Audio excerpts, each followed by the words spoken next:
personal na kahilingan kapag kayo ay yumao na. Isang kakaiba at hindi pangkaraniwang lamay at paghahatid sa huling hantungan ang nasaksihan sa Bulacan na viral ngayon sa social media dahil sa napili nilang pamamaraan upang isagawa ito. Ano nga ba ang kakaiba sa kanilang ginawa at bakit nila ito naisip na gawin? Alamin natin at panoorin ng report ni RH44, Vien Dacles.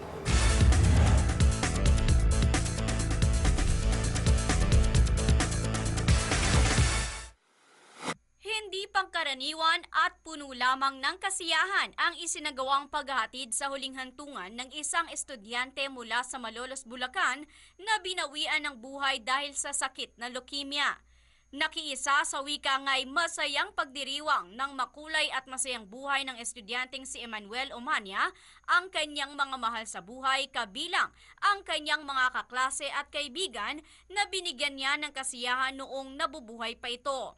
Sa saliw ng mga tugtuging Dancing Queen, Tatlong Bibe at marami pang iba, tila nagmukhang Ermana Mayor ng isang kapistahan ng naturang prosesyon habang buhat-buhat ng mga kaibigan ni Emmanuel o Manning sa kanyang mga kaibigan ang kabahong nito patungo sa kanyang libingan.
Sa kabila ng pangamba na maaaring batikusin ang kanilang ginawa para sa kaibigan, ipinagpatuloy pa rin ng mga ito ang pagtupad sa kahilingan ni Manning na maging masaya ang huling alaala nito na iiwan sa kanyang mga mahal sa buhay.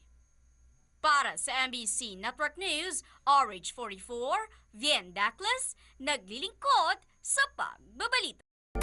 I-like po ang page ng DZRH News Television para updated at i-share ang trending news na balitang ito para mas marami ang makabalita. At mag-comment para alam namin ang opinion mo.